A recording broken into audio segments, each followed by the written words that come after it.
اللهم محمد في جميع أفعاله محمد، اللهم صل عليه مع صحبه وآله صلاة تكون لك رضاء ولحقه أداء. أما بعد، رسول صلى الله عليه وآله وسلم د سیرت 90مه برخه. په تیره برخه کې مو د معراج د واقعې بیان کوي، څو تر دې ځایه پرې مو بیان رسولی و چې نبی علیه الصلاة والسلام اول اسمان ته پورته شو او هلته یې د آدم علیه السلام سره ملاقات وشو. دلته په دغه اول اسمان کې رسول صلی الله علیه وسلم نور هم ډېر عجیب شیان ولیدل چې د هغو د جملې څخه یې داسې خلک ولیدل چې په یو لو واله کې اوبازي کوله. ځینې علما وایي چې دغه واله د وینو وه، یعنی د اوبو پر ځای وینې پکښې بهېدې. دغو نفرو به په دغه وینو کې اوبازي کوله، څو په ډېره ستړیا سره به د ولي غاړې ته راورسېدل. د ستړیا په سبب به یې خولې وازې نیولې وې، خو دلته د ولي پر غاړه به ملایکو پر مخ په ډبرو ویشتل، حتی مخان به یې زخمي سول او وینې به ځینې بهېدې او بیرته به په د اوبازي باندې هغه بل طرف ته رهي سول، خو هلته بیا دغه د ډبرو وارونه پر کېدل. رسول صلی الله علیه وسلم په تعجب کې شو، ولیا جبرائیل دا څوک دی؟ جبرائیل علیه السلام وویل دا هغه خلک دي چې د یتیمانو مال به خوړی، نو هر هغه څوک چې د یتیمانو مال خوري نو پس له مرګه به په عالم برزخ کې د قیامت تر ورځې دغه عذاب ورکول کېږي او بیا په قیامت کې جزا د دوزخ عذاب دی. دغه هغه اولنی او کوچنی عذاب دی چې د مخه تر قیامت ورکول کېږي او په قیامت کې بیا اشد عذابونه ورته ګوري. رسول صلی الله علیه وسلم هلته نور خلک هم ولیدل چې ډېر لوی نسونه او ډېرې لو خېټې وې، ستوني ستخ پر مځکه پراته ول او د فرعون قوم به د هغو پر خېټو او پر نسو تېرېدی. تاسو ته معلومه ده چې الله جل جلاله د مخه تر قیامته په عالم برزخ کې د فرعون قوم ته جزا ورکوي او جزا یې په دې ډول سره ده چې په یوه شپه او ورځ کې 2 واره اور ته بیولل کېږي، یعنی اوس یې عذاب پرله پسې نه دی، فقط یو وارې په ورځ کې او یو وارې په شپې کې او پر اور باندې ور ارزیږي او بیا بیرته راوستل کېږي. دغه جزا تر قیامت د مخه ده او بیا په قیامت کې اشد عذاب ورکول کېږي. نو دغه د فرعون قوم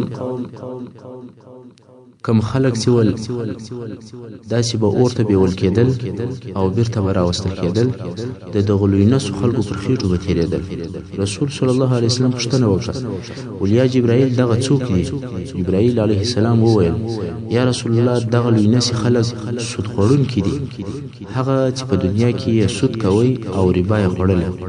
هغه کسان چې د دوی پر نسو باندې تېرېږي هغه د فرعون قوم دی چې 2 واره عذاب ته بیول کېږي، خو د تګ او د راتګ لارې د دغو سودخورو د نسونه دي چې پر هغو باندې تېرېږي.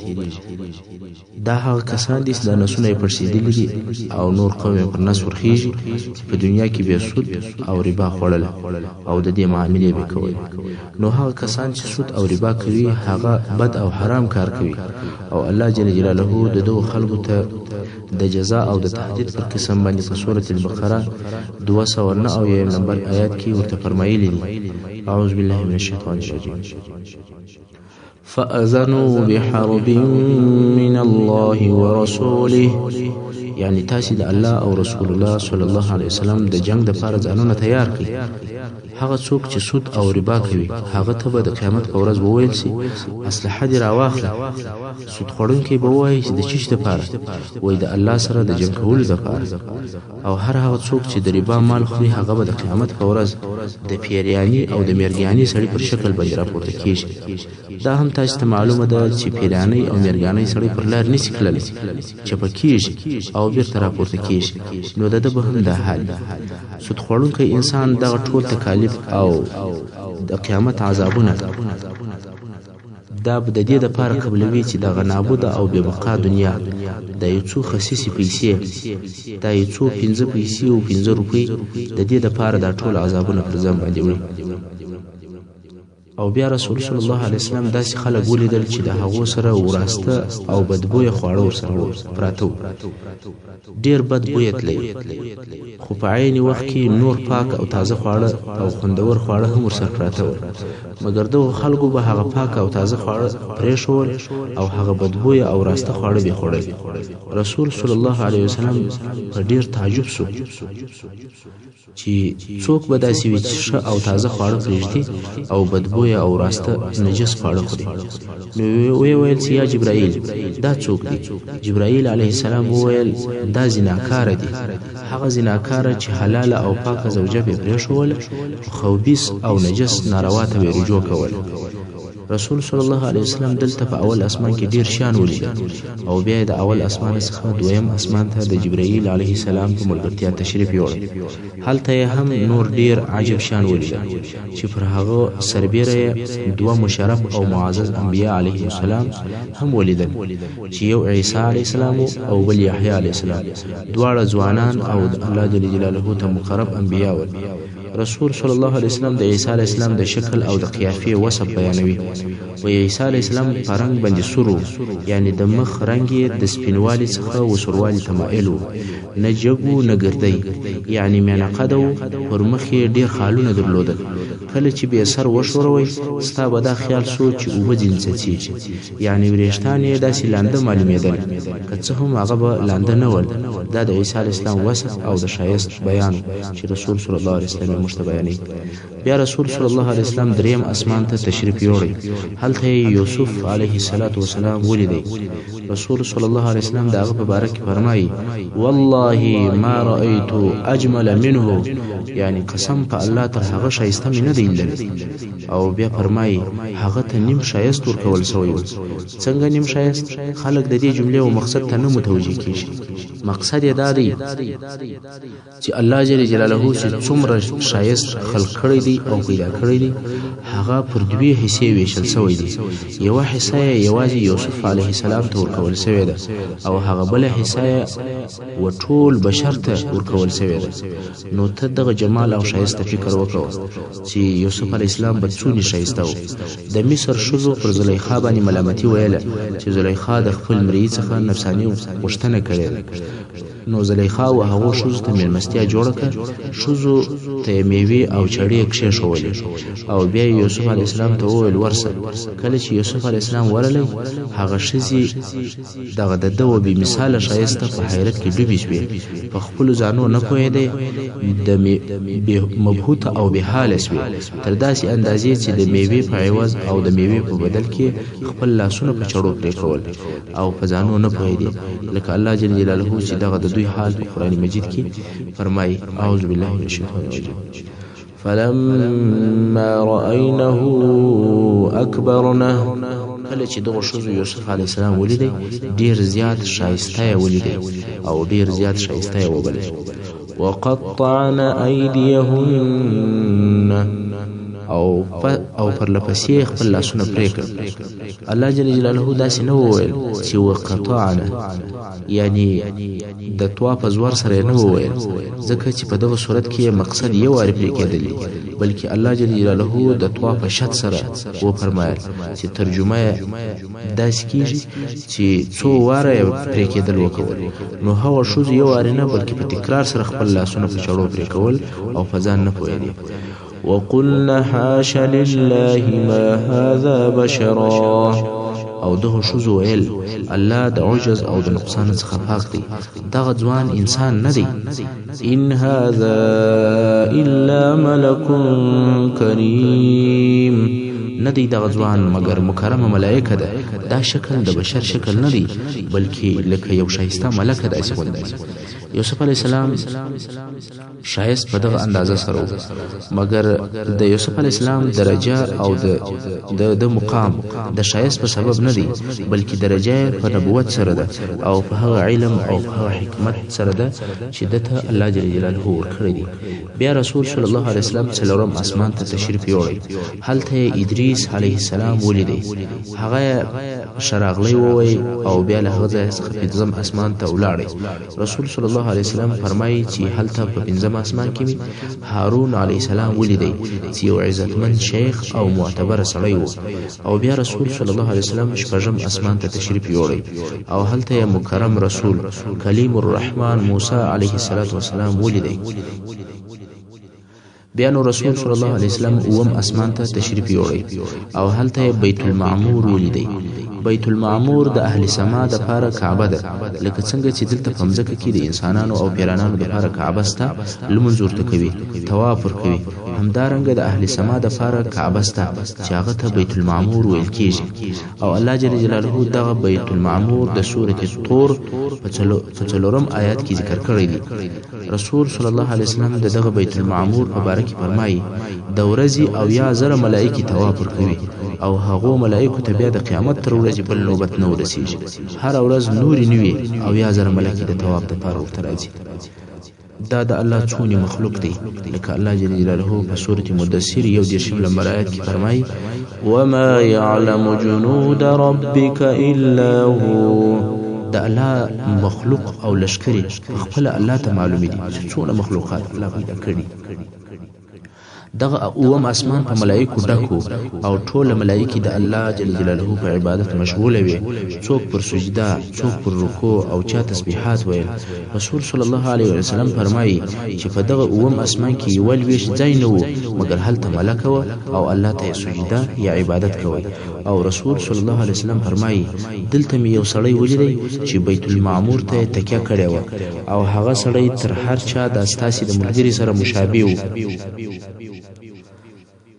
استاسي د ملګری د لفظ څخه د رسول صلی الله علیه وسلم خپل ځان مقصد دی یعنی هغه سړی فرنګ او په شکل قیافه او په کړه وړه کې زما سره مشابه و رسول صلی الله علیه وسلم فرمایي چې پوښتنه مې وکړه چې یا جبرائیل دا څوک دی هغه راته وویل چې دا ستا پلار ابراهیم علیه السلام دی کله چې رسول صلی الله علیه وسلم د یو اسمان بل اسمان ته تشریف وړي او دغه انبیا او رسولان هلته لیدل دا یوازې لیدل نه ول بلکې هغه انبیا علیه السلام ورتراتل سلام ورسره کوي او د رسول صلی الله علیه وسلم استقبال او شرغله کوي خبري ورسره کوي او د رسول صلی الله علیه وسلم د نبوت او د رسالت تصدیق کوي بیا نو رسول صلی الله علیه وسلم په دغه اوم اسمان کې د اسمان او هغه اخیری حدود ته تشریف یوړي او دلته جبرائیل علیه السلام د دویم وارد لپاره په خپل واقعي شکل او صورت ولیدي چې بیا تر دغه ورسته په خپل چهره او شکل نه دیندل ځکه جبرائیل علیه السلام دغه ټول کلو په جریان کې چې به وحی راوړل هغه خپل حقيقي او ملکی شکل سره نه راتلی د رسالت په ټوله مده کې فقط دوه واری په خپل شکل او صورت رسول صلی الله علیه وسلم ته ښکارا شوی دی اول واری د بیاست په شروع کې چې د هغه بیان مخکې درته کړی دی او دویم وار دغه د معراج په شپه کې دلته د اوم اسمان په اطرافو کې د سدرۃ المنتهى د درختي دلته جبرائیل علیه السلام په خپل واقعي شکل ورسول صلی الله علیه وسلم ته ځان ښکارا کړ لکه چې دا بیان الله جل جلاله د سورۃ النجم په 14 او 14 آیات کې کوي اعوذ بالله من الشیطان الرجیم ولقد رآه نزلة أخرى عند سدرة المنتهى او خامخا محمد صلی الله علیه وسلم جبرائیل علیه السلام په خپل شکل دویم وار په اوم اسمان کې د سدرۃ المنتهى د درختي یاونی سره ولیدي د سدرۃ المنتهى درخت یاونه د لوړو او کښتو مخلوقاتو په منځ کې ویش او سرحد دی پورتنی مخلوقات لاندې او کښتنی مخلوقات لوړ نشي تللی د کښته طرف اعمال او احوال ته سدرۃ المنتهى پورې ورځي او له لوړه طرف الهي اوامر او احکام ته سدرۃ المنتهى پورې راکښته کیږي او جنت هم دلته د سدرۃ المنتهى د ونی سره دی ځکه الله جل جلاله په فرمایي عندها جنت المأوى وای د دې سدرۃ المنتهى سره نږدې جنت المأوى هم سته نو رسول صلی الله علیه وسلم د جبرائیل علیه السلام په ملګرتیا هغه ځای ته ولاړی چې هلته هیڅ بشر نه دی تللی هیڅ انسان دغه مقام ته نه دی رسیدلی بلکې داسې ځای ته ولاړی چې هلته نه بشر او نه ملکه تللی ده بې له جبرائیل علیه السلام څخه فقط دغه جبرائیل علیه السلام دغه ځای او مقام ته ورغلی دی رسول صلی الله علیه وسلم فرمایي چې دلته مې جبرائیل علیه السلام ته وکتل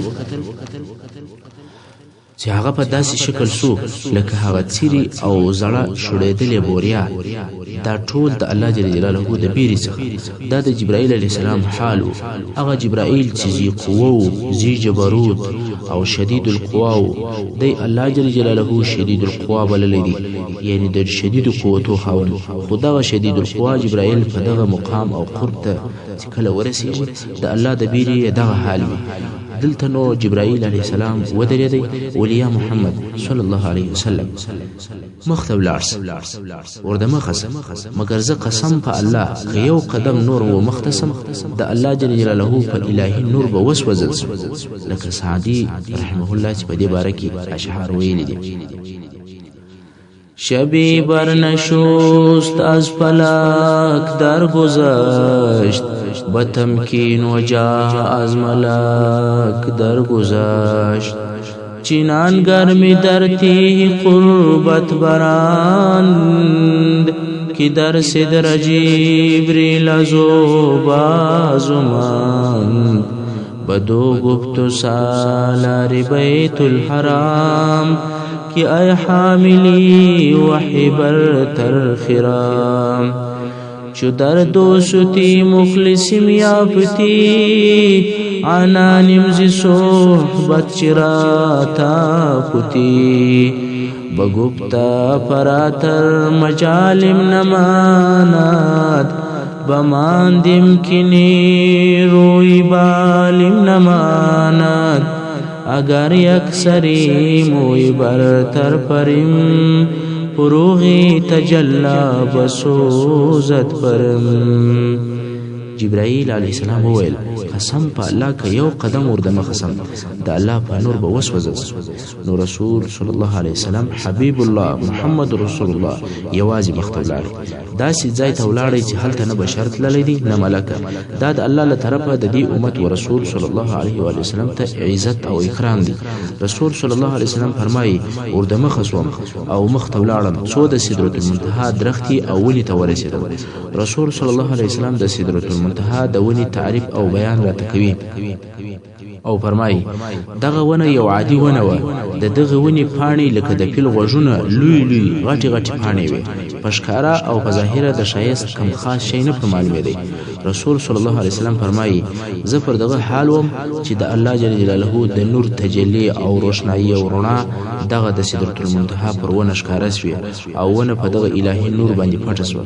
لکه الله جل جلاله په سورة نجم کې فرمایي: اذ یغشی السدرة ما یغشی. یعنی کله چې دغه د سدرې ونه هغه شي پټه کړه چې پټه یې کړه. یعنی د رب جل جلاله تجلا او انوار پر دغه ونه پلوشي او رڼاوې واچوي. ما زاغ البصر وما طغى. د محمد صلی الله علیه وسلم سترګې نوې ګرځېدلې بلې خواته، یعنی د ډیر ادب په سبب یې بل طرف ته هیڅ کتل نه. لقد رأى من آیات ربی الکبرى.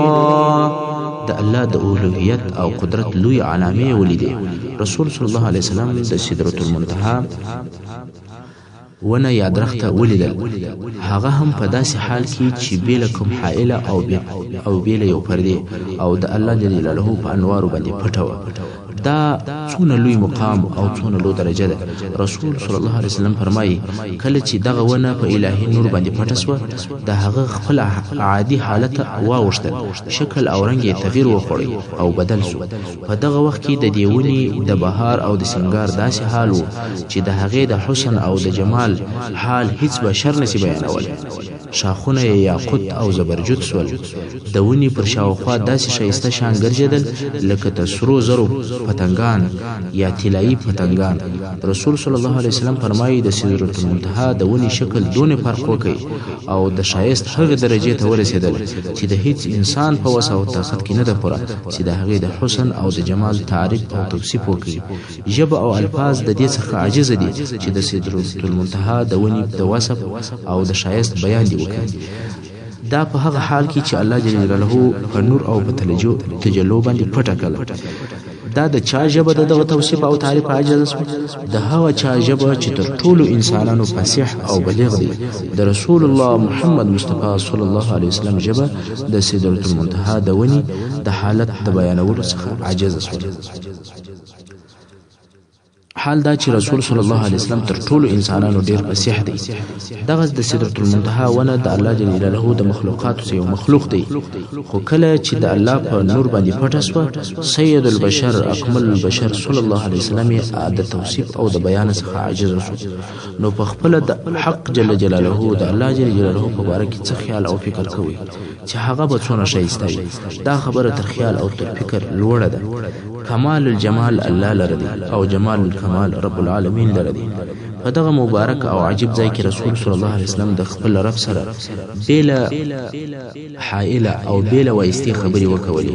د دوی په مابینځ کې هیڅوک نه وحی وي او نه کوم ترجمان. حق جل جلاله بلا وایستې خبرې ورسره وکولې. موسی علیه السلام خو کلیم الله دی، ابراهیم علیه السلام کلیم الله دی، خلیل الله دی، او زموږ معزز پیغمبر رسول صلی الله علیه وسلم هم کلیم الله دی، خلیل الله دی، هم حبیب الله دی. ټول شرف او عزت الله د طرفه پر رسول صلی الله علیه وسلم کې سرجمه شوی دی. په دغه نادره او نه پیښیدونکي ملاقات کې الله جل جلاله خپل رسول صلی الله علیه وسلم امر کوي چې په خپل امت باندې لمونځ فرض وګرځوي. الله جل جلاله چې کوم عبادتونه پر موږ فرض کړي دي هغه ټول د جبرائیل علیه السلام په واسطه سره راته راغلي دي. ټول حلال او حرام، ټول فرائض لکه روژه، زکات، حج او نور ټول احکام موږ ته د وحی په واسطه را رسول شوي دي او را باندې فرض شوي دي. بې له لمانځه لمونځ د الله په مستقیم امر سره او د الله په مستقیمو خبرو سره بې له واسطې را باندې فرض شوی دي. د الله په قدرت کې وله او کولی سوای چې لمونځ هم د وحی په واسطه را باندې فرض کی، مګر یا د دې دپاره چې اسلام د لمانځه په درجه او مقام باندې پوسی او په اسلام کې د لمانځه مقام معلوم شي، نو په لمانځه سره بې له واسطې امر وکړي. دا هم د الله په قدرت خو چې رسول صلی الله علیه وسلم پر مځکه وي او بې له واسطې په لمانځه سره امر کوي چې پر مځکه بې له واسطې خبرې ورسره وکړي. مګر یا رسول صلی الله علیه وسلم لوړ بوتی او هلته په دغه مشرف مقام کې لمانځه باندې امر کوي او د لمانځه فرضیت یې ورته صادر کوي. دا د دې دپاره چې موږ مسلمانان د لمانځه سره بې پروایي ونه کوو او د لمانځه په درجه او په مقام باندې پوه شو. الله جل جلاله په دغه مشرف او معزز ځای کې په لمانځه مکلف کو. نو خود رسول صلی الله علیه وسلم فرمایي زموږ او د کفارو په مابینځ کې فرق لمونځ دی. که چا لمونځ پرېښوی هغه کافر سو او اسلام او لمونځ د اسلام عمود او تنبه ده. رسول صلی الله علیه وسلم فرمایي العهد الذي بيننا وبينهم الصلاة فمن تركها فقد كفر. رواه الترمذي. چې دا د لمانځه په باره کې لوی امر دی. د لمانځه دپاره د عمر شرف او عظمت کافي دی چې د الله په مستقیم امر سره فرض شوی دی او په داسې مبارک ځای کې فرض شوی چې هلته نه بشر رسېدلی دی نه ملکه بې له سرداري کونی محمد مصطفی صلی الله علیه وسلم. دلته باید د لمانځه لوړه درجه او لوی مقام د یو مثال پر راوړلو سره هم باید بیان کو. او مثال خو د ممتنعاتو څخه نه دی. هغه مثال به داسې بیان کو چې په دنیا کې دا معمول او قانون دی چې یو څوک د یو باچا حضور ته د میلمه په شکل باندې ورسي، نو د باچا د طرفه یو هدیه یا یو سوغات ورکول کیږي. نو د رب العالمین چې د باچاهانو باچا دی او هغه ته محمد رسول الله صلی الله علیه وسلم د یو میلمه په صفت باندې ورلی، نو په دغه شاندار ملاقات کې الله جل جلاله په هدیه کې او په تحفه کې لمونځ ورکوي. تاسې د لمانځه دغه لوړ مقام او لوی قدر ته وګورئ. د اختر په ورځ هم لمونځ، د جمعې په ورځ هم لمونځ، د لمر او سپوږمۍ د تندې نیولو په ورځ هم لمونځ، د بیرې په وخت کې هم لمونځ، د خوشحالۍ په وخت کې هم لمونځ، د باران غوښتنې په وخت کې هم لمونځ. لمونځ هغه شی دی چې مخلوق و خالق ته نږدې کوي. لمونځ د رب العالمین او د هغه د بندګانو په مابینځ کې رابطه ده. پس د دغه عظیم او مشرف ملاقات رسول صلی الله علیه وسلم بیرته رجعت وکړي او راوګرځېدی. په لار کې د موسی علیه السلام سره ولیدل. موسی علیه السلام پوښتنه ځینې وکوله چې الله په چی شي باندې امر کوي. رسول صلی الله علیه وسلم وفرمایل زما رب امر کړم چې یوه شپه او په ورځ کې به 50 لمونځونه زما پر امت باندې فرض وي. موسی علیه السلام ورته وفرمایل علما بني اسرائیل څخه تر دې کم غوښتل او تر دې مې لږ ځین غوښتل خو د هغو په وسه نه پوره او نه کول ته بیرته خپل رب ته رجوع وکړه او ستا د امت دپاره تخفیف ځینې وغواړه. رسول صلی الله علیه وسلم و جبرائیل علیه السلام ته وکتل لکه په دغه باره کې چې مشوره ځینې غواړي. جبرائیل علیه السلام اشاره ورته وکوله که دې خوښه وي هو درځه. رسول صلی الله علیه وسلم هم د خپل رب العالمین طرف ته رجوع وکول. نو دا رجوع موږ ته نه ده معلومه چې پر کومه صورت دی، آیا حقیقتا بیرته وګرځېدی او که د دعا پر شکل باندې و. په هر صورت رب جل جلاله ته رجوع وکوله او وی غوښتل چې دغه لمنځونه زما پر امت باندې څه سپک سي او څه لږ سي. الله جل جلاله لس لمنځونه پر کم کړ. بیا هم موسی علیه السلام ورته وایي چې ډیر دي او رسول صلی الله علیه وسلم رجوع کوي څو 10 سول او بیا 60 سول او بیا 10 سول او بیا 15 سول. بیا هم موسی علیه السلام وویل ما د بني اسرائیل څخه تر دغه لږ غوښتل او نه سوی کولای. نور هم د الله جل جلاله څخه تخفیف او اسانی وغواړه مګر رسول صلی الله علیه وسلم وفرمایل د دغه ډیرې مراجعې په سبب حیا راته ودرېدل، نور رجوع نسم کولای، زه پر دغه راضي یم او قبول مې. او بیا د الله د طرفه څخه ورته وفرمایل شو دغه لمنځونه په ادا کولو کې 15 دي مګر ثواب د هغه 50 سره برابر. محترم ورونو تاسو ورته وګورئ موږ او تاسو په یو شوا روز کې د الله جل جلاله د لپاره 15 منځونه کوو خو هغه هم ځینې ناوخته ځینې قضا شوي خو الله دغه 15 منځونه موږ ته په 50 منځو را حسابي. دا هم د رحیم او کریم رب جل جلاله فضل او کرم دی. که چیرې موږ په هغه 50 منځو مکلف سوي وای څه حال به وای. نو دا د الله کرم او احسان دی چې منځونه یې 15 باندې فرض کړی دي او ثواب د هغه 50 منځو را کوي. بیا نو رسول صلی الله علیه وسلم د هغه معراج په واسطه بیرته بیت المقدس ته راوګرځیدي او د بیت المقدس څخه بیرته بیا مکه مکرمه ته تشریف راوړی.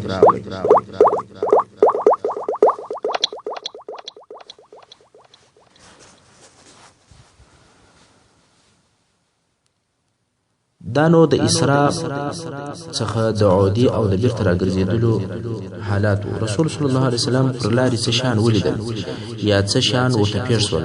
هغه دا چې رسول صلی الله علیه وسلم پر بوراق سپورو او د یو قافلې پر محاذات او برابر باندې تیرېدی چې دغه قافله هم د قریش و چې د شام څخه مکه مکرمه ته رهي و. دغه قافلې څخه یو اوش دغه د بوراق تګ او تیزوالی ولیدی او جلهو تورېدی. د قافلې څخه یې وزغستل دونه لرې ولاړی چې د قافلې د خلکو څخه ورک شو. دوی پسې ګرځېدل او نه ویني ځکه شپه او تاریکه ده. رسول صلی الله علیه وسلم ورغږ کړل چې اوښ مو په پلانکي ځای کې دی. خلک په تعجب کې سول لوړ د هوا د خاصه غږ اوري او څوک نه وي خو هغه ځای ته چې ورلل اوښ یې حالت پیدا کړ. خیر رسول صلی الله علیه وسلم په دغه شپه کې بیرته مکه مکرمه ته راغلل. دغه ټوله شپه سفر او دغه ټول واقعې په دغه یو شپه کې بلکې تر یوې شپې لا هم په لږ وخت کې پیښ شوې ځکه په دغه شپه کې ولاړی او په هغه شپه کې بیرته تر سهار د مخه راغلی. محترم اوریدونکو څنګه چې وخت پای ته رسیږي زموږ پاته بیان د سیرت نبی صلی الله علیه وسلم به پر روانه برخه کې بیان سي ان شاء الله تعالی. وصلی الله تعالی علی خیر خلقه محمد و آله و اصحابه و اهل بیته اجمعین.